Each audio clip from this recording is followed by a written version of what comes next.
And Dr. Sam, is there a duration within which we should be applying for the, Mhm. applying for the PMP exam post we've completed the 35 hours? What would be the maximum time limit? I'm just asking for my knowledge. Otherwise, I mean, no, that's your choice. But for them, the thing is that once you put the application, I think it's valid for 1 year. okay, But if you don't put the application, then they don't have any control. They don't know. Then it's a philosopher trying to philosophize to be a PMP someday in their life. and how do they know that if I've done 35 hours or not? That is the question where I apply my project management skills.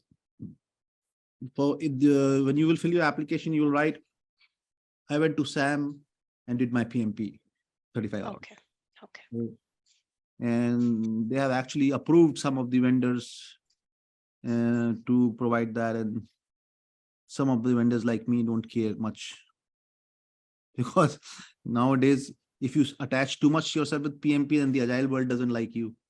If you attach too much with the agile world, the PMP world doesn't like you, okay. right? If you have two kids, you will understand this problem. If you buy ice cream and give it to one kid, he will be very unhappy. The other one. Right. Am I right, Karun? Do you feel that? Yeah, all the At time. companies, it is very direct. Oh, so you are a project manager, as if this guy is born a project manager. Oh, he's just applying a framework, right? Yeah. Oh, you have to change your mindset. You have to, I think you have to become more agile. Now he's gone. Next day he'll get a call from HR that either you upgrade your skill, get a CSM certification, or he will let you go.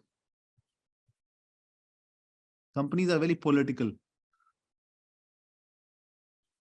That's why I could never sustain a job. Isn't that stupid? So friends, we are now talking about two things, time and cost.